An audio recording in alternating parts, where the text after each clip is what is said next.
마태복음 11장 28절부터 30절 같이 합독하겠습니다. 시작.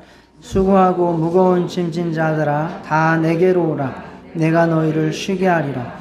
나는 마음이 온유하고 겸손하니 나의 멍에를 메고 내게 배우라. 그리하면 너희 마음이 쉼을 얻으리니 이는 내 멍에는 쉽고 내 짐은 가벼움이라 하시니라. 아멘. 네, 지난 시간에 살펴봤듯이 우리는 다른 사람들이 내린 평가에 의해서 형성된 자기관, 자기에 대한 정체성 혹은 느낌 이런 것들을 가지고 힘들어 하면서 살아가고 있습니다. 그게 수고하고 무거운 짐이라고 말씀을 드렸습니다. 자, 여러분들은 내가 누구인지를 어떻게 아실 수 있습니까? 내가 누구인지를 어떻게 아실 수 있어요? 여러분 스스로 여러분을 잘 아십니까? 잘 몰라요. 그렇죠. 솔직한 말씀이에요. 그래서 고대 그리스에서부터 지금까지 철학의 주제가 뭡니까? 너 자신을 알라예요. 우리가 우리 자신을 잘 알 수 있을 것 같으면 그렇게까지 오랜 세월을 탐구할 필요가 없겠죠. 우리는 우리 자신을 잘 모르기 때문에 너 자신을 알라라고 하는 그 물음을 끊임없이 인류 역사 가운데 던지고 있는 겁니다. 그런데 신기하게 육체적으로도 내가 나 자신을 볼 수가 없어요. 여러분들이 여러분의 얼굴을 직접 볼 수 있어요? 없어요.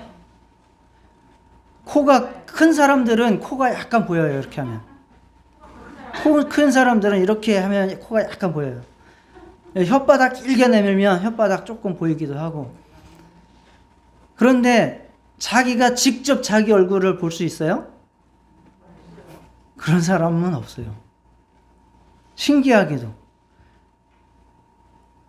마찬가지로 우리도 우리의 전인적인 인격이라고 할 수 있는 영, 마음, 몸 다 포함해서 내가 누군지를 알기 위해서는 거울을 통해서 이제 육체도 거울을 통해서 자기의 얼굴을 보는 것처럼 우리도 거울을 통해서 나를 보게 돼요.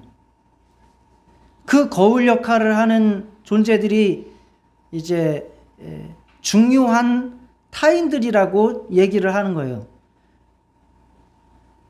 나한테 거울 역할을 하는 사람들이 있어요. 누가 있어요? 너는 이런 사람이야 라고 나한테 계속해서 주입시키고 가르쳐주고 보여주는 사람들이 있단 말이에요. 아주 어렸을 때부터.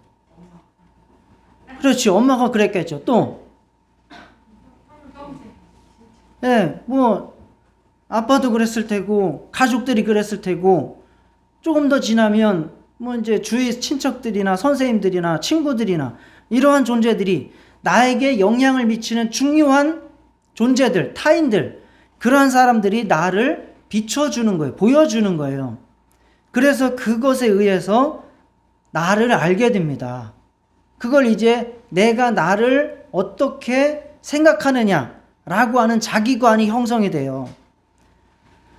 내가 스스로 탐구해가지고 나는 이러한 사람이야 라고 나를 알아가는 사람은 나이가 들고 늙어서는 가능할지 몰라요.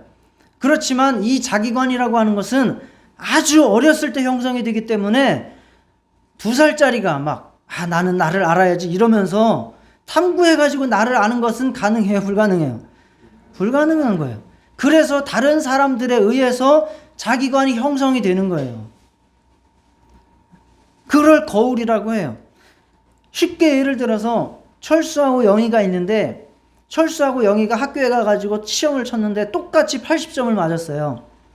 그런데 철수 엄마는 굉장히 높은 사람이야. 이상이 높아. 그래서 항상 얘는 90점을 넘어야 돼. 그러니까 80점 맞고 오면 성에 차지 않으니까 그 철수한테 계속 뭐라고 하는 거예요.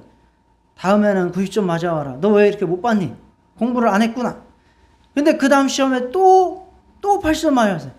너 맞아야 되겠다 하고 이제 두드려 패고 막 이런 식으로 계속 가는 부모가 있었고, 영희는 이 엄마는 좀 느긋하고 여유가 있어서 얘는 60점만 넘으면 대성공인데 80점씩이나 맞아오는 거예요.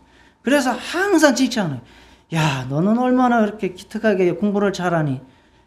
그런 식으로 이런 식으로 해가지고 그 철수하고 영희가 자기에 대한 생각이 달라진다는 거예요. 그렇게 그게 한 사건이 아니라 계속 반복적으로 여러 번의 상황이 계속 자기한테 주입이 되면서 그런 거울들에 의해서 자기 관이 형성이 되는 거예요. 그러니까 이게 어떤 정확한 사실에 의해서 이 자기관이 형성이 되는 게 아니라는 거예요. 정확한 사실이 아니라 누구에 의해서? 사람들의 평가에 의해서 자기관이 형성되는 겁니다. 자, 그러면 이 거울이 정말 정확하고 아주 편견이 없는 거울이면 나를 비춰볼 수가 있겠죠. 그런데 나를 평가하는 거울들, 나를 보여주는 거울들이 정말 그렇게 정확하고 오류가 없고 편견이 없느냐 이거예요. 그렇죠. 아까 제가 말씀드린 것처럼 똑같이 80점인데도 어떤 사람은 잘했다고 하고 어떤 사람은 못했다고 하는 거예요. 그러니까 이 사람의 주관에 의해서 내가 자기관이 형성이 되기 때문에 이건 굉장히 잘못된 자기관에 빠질 확률이 높다. 그래서 그런 것들을 가지고 마음이 힘들어지고 어려워진다는 거예요. 그리고 그것을 가지고 일평생을 살아가야 되니까. 그래서 우리는 진짜 나를, 진정한 나를 찾고 알기 위해서는 정말 편견 없이 정확하게 비춰주는 거울이 나에게 있어야 된다는 겁니다. 그 거울이 있습니다.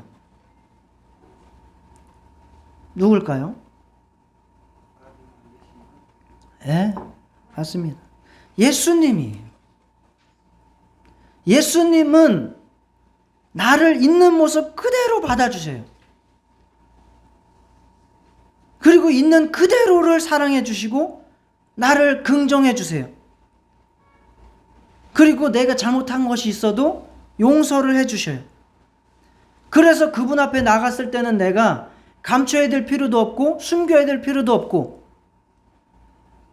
그분 앞에 나갈 때 내가 두려움을 가질 필요도 없고, 그분 앞에서 내가 어려울 이유가 없어요. 그래서 그분 앞에서는 항상 솔직해요. 마치 내 몸을 보기 위해서는 다 벗고 내 거울을 봐야지 내 몸을 볼 수 있는 것처럼 예수님 앞에서는 내 마음을 다 감추는 것 없이 하나도 없이 다 드러내놓고 그분 앞에 나를 보여주고, 예수님께서는 나를 그대로 받아주시고 사랑해 주시고 용서해 주시고 안아주신다는 거죠. 예수님만이 나를 제대로 보여줄 수 있는 거울이라는 거예요. 그래서 우리는 예수님 앞에서 쉴 수가 있고 그 예수님 앞에서 우리는 안식을 누릴 수가 있는 겁니다. 그런데 거기서 끝나는 것이 아니라 예수님께서는 나에게 배우라 그랬어요. 나에게 배우라. 그리고 나면 이 땅에서 이 땅으로 나를 보내주실 때에 그때의 나의 정체성을 바로 찾아서 그것을 실현할 수 있게 나에게 주시는 그 꿈을 실현해 가실 수 있도록 해주신다, 도와주신다, 그렇게 말씀하셨습니다. 예수님 앞에서 새롭게 자기를 발견하고 태어나셔서 하나님께서 여러분에게 심어주신 꿈과 은사를 실현해 가실 수 있기를 축복합니다. 그래서 이 본문이 그 내용을 말씀해 주시는데요. 본문은 율법학자들이 만들어 놓은 계율 때문에 수고하고 무거운 짐을 지고 살아가고 있는 그 시대에 그 사람들에게 나에게 오라, 내가 너희를 쉬게 하리라, 나는 마음에 온유하고 겸손하니, 그렇게 말씀을 하신 거죠. 그래서 예수님 앞에 나아가면 그 기준이 높아서 그 기준을 따라가려고 수고할 필요도 없고 그리고 그 기준을 맞추지 못했다고 해서 내가 그 앞에서 죄책감을 가지거나 두려워할 필요가 없게 그렇게 나를 받아주시는 예수님 앞에 나아가서 새롭게 자신을 발견할 수 있게 됩니다. 그리고 거기서 모든 수고와 무거운 짐을 내려놓고 그리고 나서 예수님께 배우면 되는 거예요. 그러면 너희 마음에 쉼을 얻을 것이다 라고 말씀을 하셨습니다.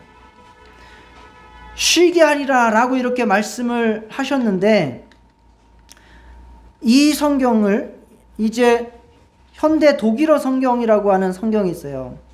이게 이제 구테 나흐리히트 비벨이라고 하는 그 성경에서는 조금 더 구체적으로 이 성경을 가르쳐주고 있습니다. 나에게 배우라. 그러면 너희 삶이 충만하게 실현될 것이다 라고 번역을 했습니다. 이거는 성경 원문을 현대 독일어 성경을 그대로 옮겨 적어 놓은 거예요. 독일어는 그냥 발음 나는 대로 읽으면 돼요. 영어처럼 이렇게 꼬지 않아도 돼요. 자, 독일어 전공한 사람이 없어서. 저 고등학교 때 독일어.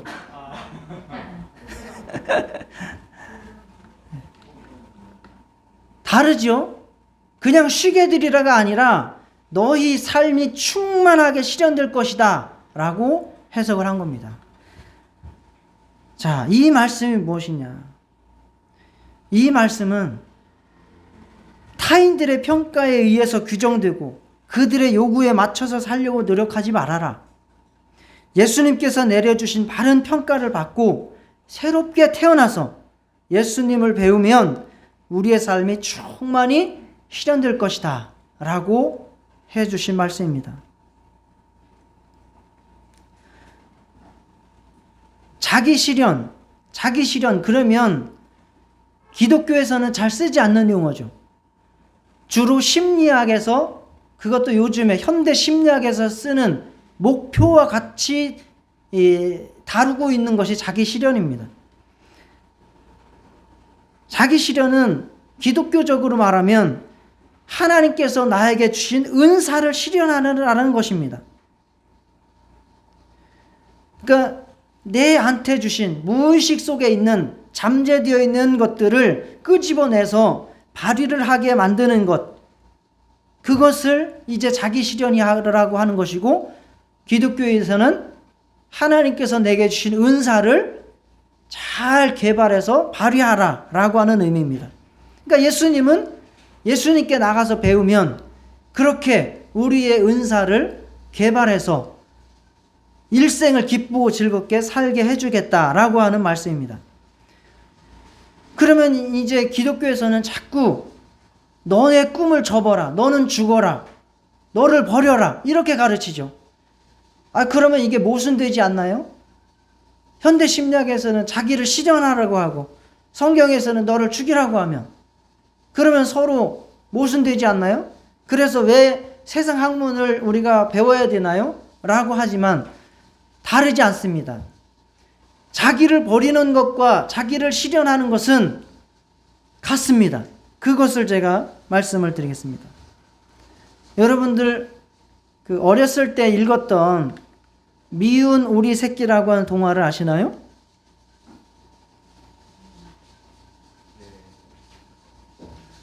모르시는 것 같으니까 제가 설명을 해드리겠습니다.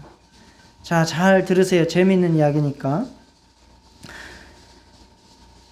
미운 오리 새끼는 원래 백조였어요. 그런데 어쩐 일로 그 백조 알이 오리 둥지에 굴러 들어왔어요.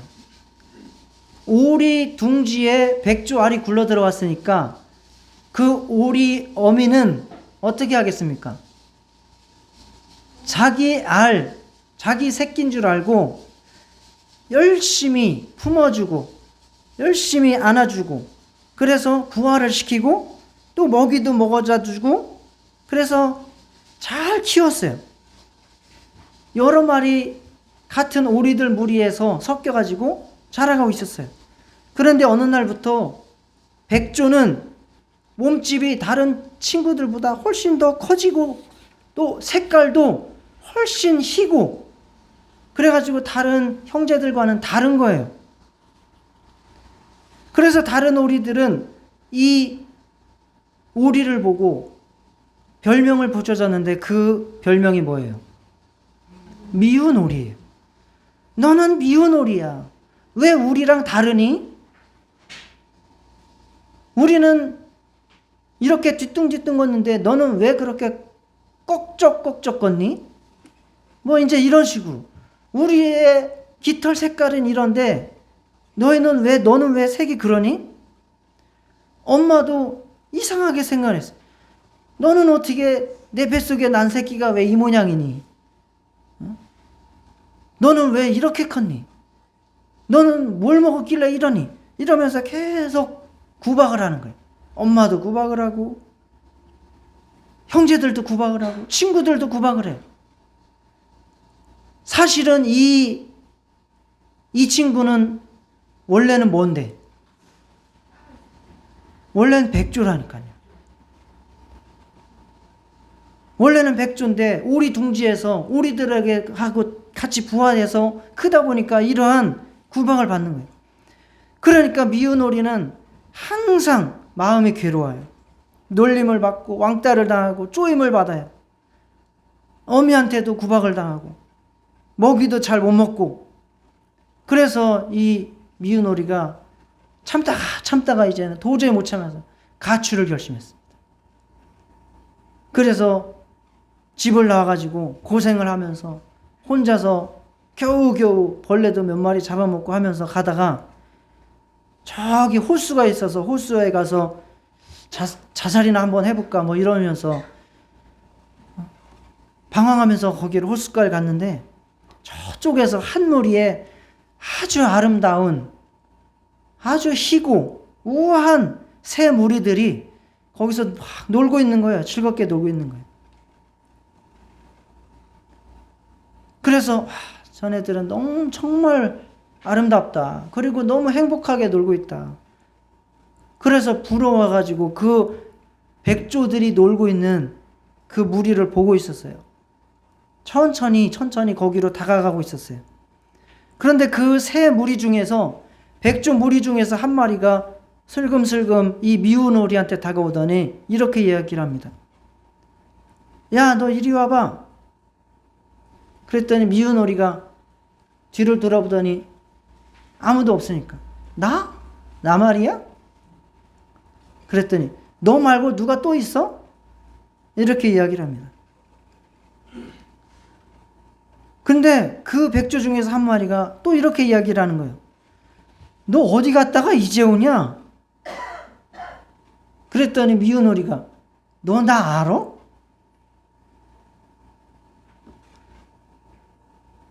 그랬더니 또 다른 친구가 백조가 말하는 거예요. 알지. 너 백조잖아. 너 어디 갔다가 이제 오는 거야? 그랬더니 이제 이 미운 오리는 당황스러운 거예요. 나는 분명히 미운 오리인데 그래가지고 나는 미운 오리야. 나는 백조가 아니야. 라고 계속 이야기를 하는 거예요. 나도 그렇게 생각했고 주변의 모든 친구들도 엄마도 형제들도 다 미운 오리라고 계속해서 이야기를 했기 때문에 자기는 미운 오리로 여태까지 생각을 했는데 백조라니. 그래서 이제 정체성의 혼란을 겪기 시작을 하는 거죠. 그러면서 백조들이 또 이야기를 합니다. 야, 너 이리 와봐. 너는 오리가 아니야. 백조야. 나하고 같이 호수에 비춰봐봐. 네 모습하고 내 모습하고 똑같잖아. 미운 오리는 정말 오랜만에 그동안 자기 모습이 보기가 싫어가지고 호수에다가 자기를 비춰본 적이 없었는데 정말 오랜만에 호숫가에서 비춰봤더니 진짜 똑같은 거예요. 옆에 있는 백조랑 똑같은 거예요. 그래서 이 미운 오리가 이야기를 합니다. 왜 너희들과 내 모습이 똑같지? 난 오리인데? 그랬더니 백조들은 계속해서 이구동성으로 이야기를 합니다. 넌 오리가 아니라니까. 백조라니까. 너 어디 갔었어?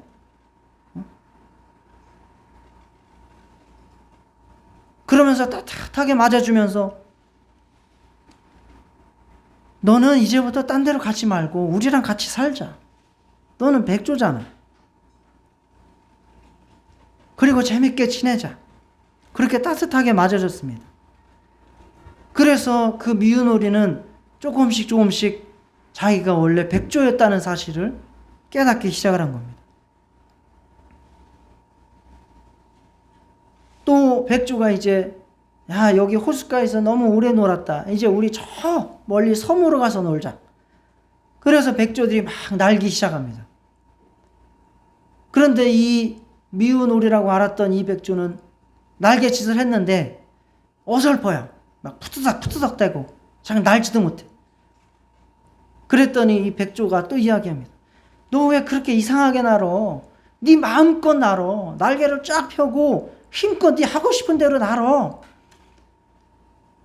그랬더니 그 백조가 가르쳐준 대로 그렇게 넓게 펴가지고 날았더니 확 나는 거예요. 정말 자유롭고 평안하게. 용기를 얻어서 이제 백조의 새로운 삶을 살게 되었다는 겁니다. 이 이야기에서 미운 오리는 진짜는 누구였습니까? 백조였어요. 백조였는데 이제까지 자기는 뭐라고 알고 자랐습니까? 오리, 그것도 미운 오리라고 알고 그렇게 자기를 알고 그렇게 지금까지 살아온 겁니다. 이것은 이 동화에서만 그렇게 이야기하고 있는 것이 아닙니다. 성경에서도 아주 다양하게 내 안에 내가 여럿이 있다고 이야기를 합니다. 시편에서 이런 구절 많죠. 내 영혼아 내가 어찌하여 낙심하며 어찌하여 내 속에서 불안하여 하는가. 너는 하나님께 소망을 둬라. 내가 누구한테 말을 해요? 네, 내가 나한테 말을 하고 있어요. 최소한 2명이 나옵니다.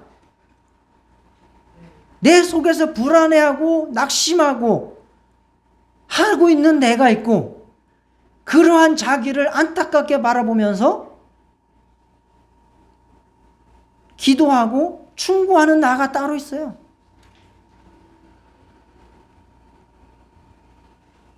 그래서 참 내가 있고 지금 내가 현재까지 잘못 알고 있는 내가 있다는 겁니다. 사람들에 의해서 잘못 평가받고 그래서 그것을 자기인 줄 알고 살아온 현재 내가 인식하고 있는 내가 있고 정말 하나님께서 나를 만드신 그래서 나를 통해서 이루시고자 하시는 그 내가 참 나가 따로 있다는 거예요. 그래서 우리는 정말 미운 오리가 백조로 제대로 살아가기 위해서는 어떻게 해야 됩니까? 첫 번째는 뭘 버려야 돼요? 내가 미운 오리라고 하는 생각을 버려야 됩니다. 그리고 백조라고 하는 것을 내가 받아들여서 그 백조로서의 정말 이상적이고 아름다운 삶을 펼쳐 나가야 되는 것이 이 동화의 교훈이에요. 이러한 사람들이 성경에는 수도 없이 많이 나옵니다. 그리고 성경에서는 이것을 우리에게 가르쳐 주고 있는 겁니다. 예수 믿는다는 게 뭔가? 바울도 고린도전서 15장 10절에서 이같이 말합니다. 내가 나 된 것은 하나님의 은혜로 된 것이니. 여기서도 내가 몇 명이 나와요? 2이 나와요. 내가 나가 됐대. 바울이 예수님을 만나기 전까지는 자기를 어떻게 생각하고 어떻게 살아왔습니까?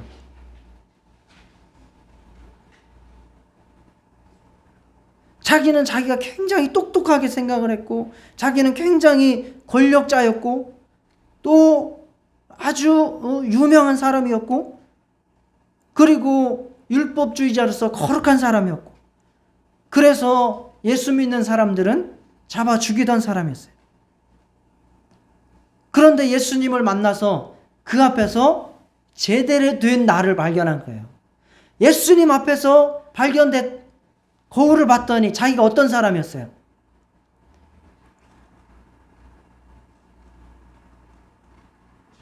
죄인이었어요. 그렇지만 하나님은 자기를 너무너무 사랑하시는 자였던 거예요. 그래서 예수님이라는 거울 앞에서 제대로 된 자기를 발견하고 거기서 옛 자아를 죽이는 거죠. 버려버립니다. 그리고 새롭게 태어납니다. 예수 안에서 새롭게 태어나요, 자기가. 그래서 새로운 삶을 살기 시작합니다.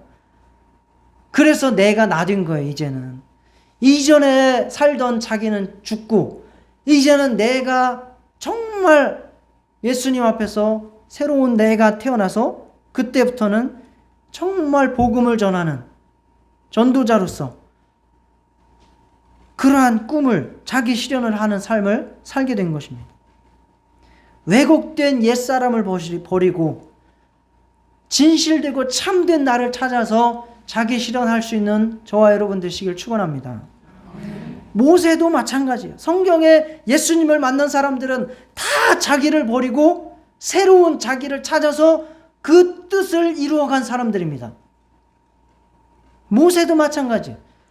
모세도 하나님을 만나기 전까지는 누구로 살았습니까?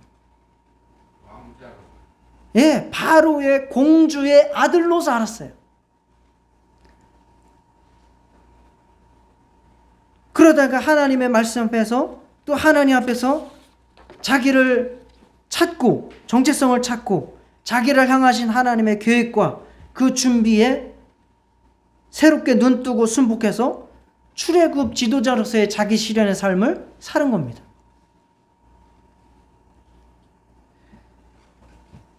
그러니까 자기 실현이라고 하는 것은 심리학에서 말하는 것처럼 무의식 속에 잠재되었던 것을 의식적으로 끌어내는 것뿐만 아니라 하나님께서 태초부터 내 인생을 통해서 이루어지고자 하시는 그 잠재력과 가치와 그 은사를 이 세상에서 잘 사용할 수 있게 만드는 것, 그것이 바로 기독교인 성경적 자기 실현이라는 것입니다. 이렇게 사는 사람들은 기쁘고 즐겁게 돼 있어요. 예수 믿는 사람들은 기쁘고 즐거워야 됩니다. 왜? 남의 눈에 의해서, 남의 눈의 평가에 의해서 살아가는 것이 아니기 때문입니다.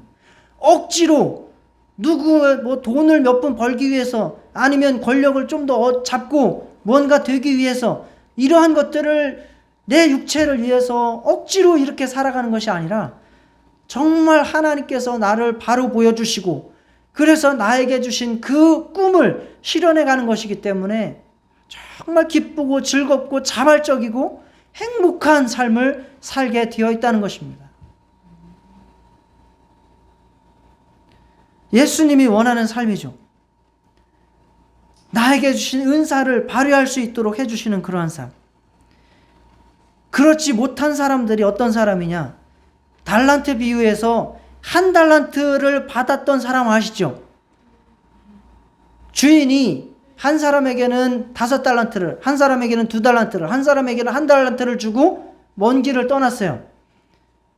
그랬을 때 1달란트 받았던 사람은 어떻게 했습니까? 땅에다가 묻어뒀어요. 그리고 주인이 오니까 그것을 묻어둔 거를 갖다가 돌려줬어요. 그랬더니 그 주인이 뭐라고 했습니까? 칭찬했습니까? 이 게으르고 악한 종아라고 했어요. 이 게으르고 악한 종아. 하나님 앞에서, 예수님 앞에서 새롭게 자기를 발견하지 못하고 그 꿈과 그 은사를 실현시키지 못한 사람들은 이와 같이 책망을 받게 되고 어리석은 인생을 살게 된다라는 것을 말씀하고 있는 겁니다.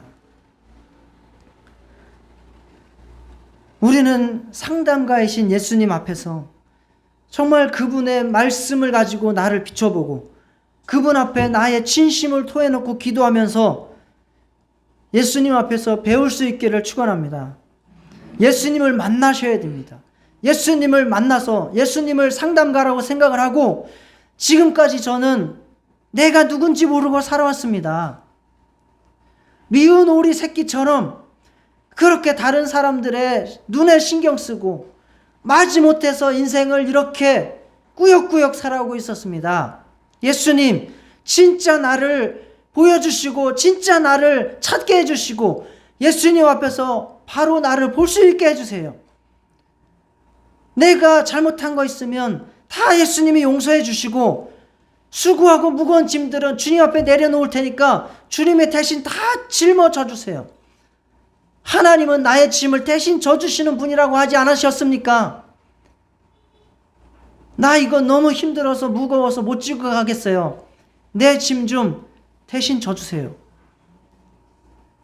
그리고 이제부터 예수님이 나 제대로 가르쳐 주시면, 보여주시면, 정말 예수님이 보여주시는 그대로, 가르쳐 주시는 그대로 하나님께서 내게 주신 그 꿈 기쁘고 즐겁게 이루며 살 수 있을 것 같아요. 이렇게 예수님 앞에 나아가서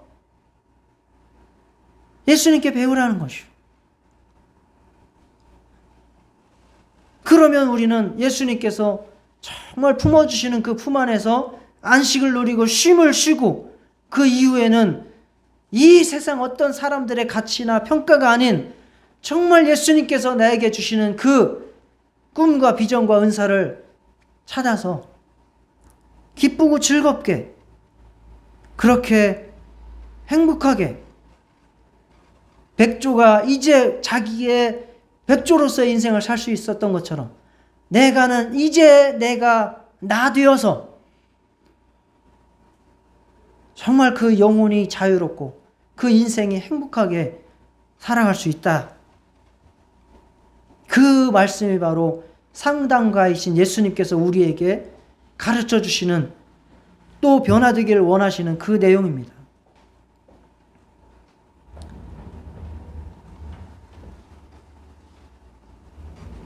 우리는 서로 사랑을 하죠.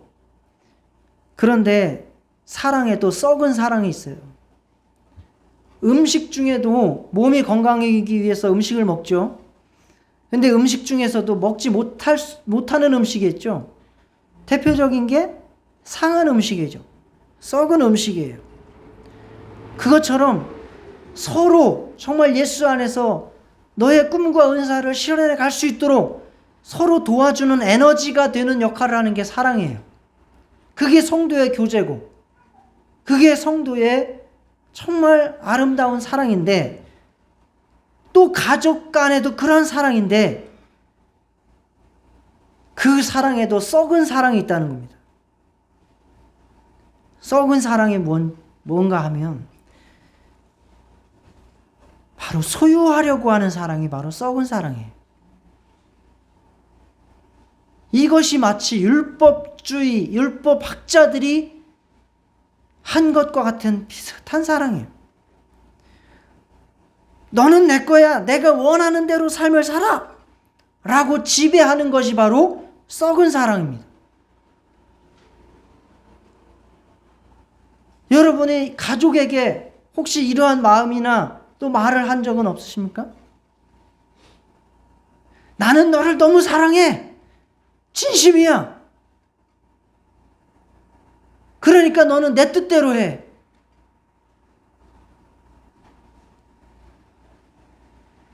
너는 내가 지배하는 대로 살아. 이런 사랑이 무슨 사랑이라고요? 썩은 사랑입니다. 아무리 의도가 좋고 목적이 선해도 그것을 먹고는 그 사람이 온전하게 행복하게 자기의 인생을 살 수 없다는 겁니다.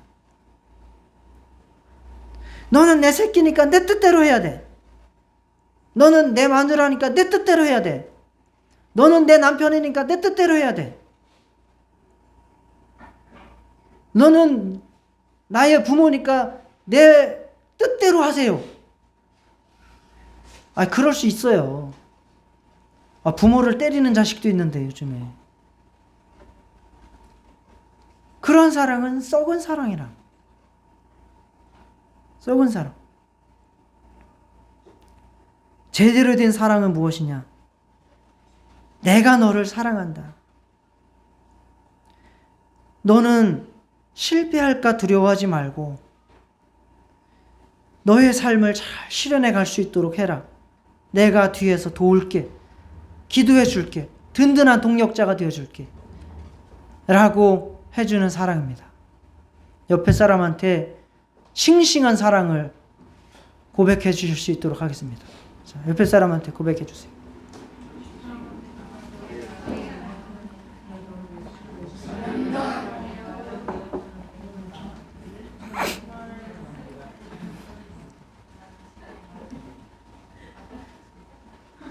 하나님께서 자녀에게 주신, 그리고 우리 가족들에게 주신, 그리고 우리 성도들에게 주신 각자의 하나님의 은사와 또 그 비전과 꿈을 잘 실현해 갈 수 있도록 도와주시는 저와 여러분 되시기를 축원합니다. 그게 바로 건강한 사랑, 건강한 가정, 건강한 교회입니다.